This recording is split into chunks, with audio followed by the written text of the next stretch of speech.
Assalamualaikum warahmatullahi wabarakatuh. Perkenalkan, nama saya Kirani Rajali, absen 20. Dan saya Nazia Sela Sabrina, absen 27. Kita akan menjelaskan pelajaran Bahasa Indonesia teks eksplanasi.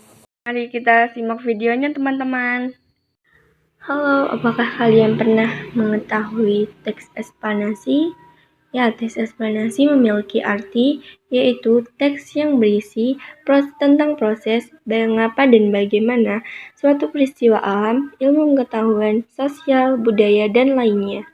Bisa terjadi proses peristiwa, baik alam maupun sosial yang di sekitar kita, selalu mempunyai hubungan sebab, akibat, dan proses. Ciri-ciri teks eksplanasi adalah strukturnya terdiri dari pernyataan umum, urutan sebab akibat, dan interpretasi. Informasi yang dimuat berdasarkan fakta atau faktual. Faktual tersebut memuat informasi yang bersifat ilmiah atau keilmuan. Contohnya sains. Sifatnya informatif dan tidak berusaha untuk memengaruhi pembaca untuk percaya terhadap hal yang dibahas. Memiliki atau menggunakan sequence marker seperti pertama, kedua, ketiga, dan sebagainya. Struktur teks eksplanasi terdiri dari beberapa bagian. Yang pertama, pernyataan umum. Berisi pernyataan umum mengenai topik yang akan dijelaskan, proses-proses terjadinya atau proses keberadaan. 2. Urutan sebab akibat. Berisi mengenai detail penjelasan proses terjadinya akan dijadikan secara urut atau bertahap dari yang paling awal hingga yang paling akhir.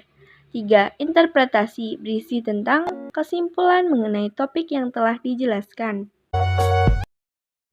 Di dalam teks eksplanasi biasanya mengandung ciri kaidah kebahasaan berikut. Fokus pada hal umum atau generik, bukan partisipan manusia atau non-human participants. Dimungkinkan menggunakan istilah ilmiah lebih banyak menggunakan verba material dan verba rasional atau kata kerja aktif. Menggunakan konjungsi waktu kausal, menggunakan kalimat pasif. Eksplanasi ditulis untuk membuat justifikasi bahwa sesuatu yang diterangkan secara kausalitas benar adanya. Macam-macam teks eksplanasi jenis fenomena alam. Penyebab terjadinya banjir yang tidak disadari adalah kebiasaan membakar sampah, polusi kendaraan, dan asap dari industri. Beberapa kebiasaan tersebut dapat membuat lapisan pelindung di atmosfer atau ozon rusak yang menyebabkan pemanasan global yang menyebabkan banjir bandang. Penyebab tanah longsor adalah erosi disebabkan oleh aliran air permukaan atau air hujan, sungai-sungai atau gelombang laut yang menggerus kaki lereng hingga bertambah curam. Penyebab terjadinya tsunami yang pertama adalah terjadinya gempa bumi. Tidak semua gempa bumi mengakibatkan terbentuknya tsunami. Gempa bumi dapat diikuti oleh gelombang tsunami jika pusat gempa berada di dasar laut dan kedalaman pusat gempa kurang dari 60 km. Macam-macam teks eksplanasi sosial. Yang pertama, contoh teks eksplanasi tentang kemiskinan. Yang kedua, contoh tentang teks eksplanasi sosial sampah. Yang ketiga, contoh teks eksplanasi tentang pengangguran. Yang keempat, contoh teks eksplanasi sosial tentang korupsi. Kemiskinan sendiri mempunyai arti, yaitu suatu keadaan masyarakat di mana penghasilannya terlalu rendah sehingga kebutuhan pokok sehari-harinya tidak dapat dipenuhi. Kenyataan tentang sampah adalah benda yang sudah tidak lagi dimanfaatkan atau digunakan lagi oleh masyarakat.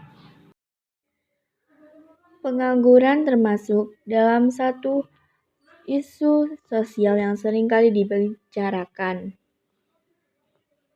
Penyebab lainnya adalah sumber daya manusia yang dinilai belum mampu memenuhi ekspektasi. Secara harfiah, korupsi adalah penggelapan atau penyelewangan uang negara, perusahaan, dan sebagainya untuk kepentingan diri sendiri atau orang lain. Sekian video pembelajaran dari saya Kirani. Dan saya Nazwa. Terima kasih telah menonton. Wassalamualaikum warahmatullahi wabarakatuh.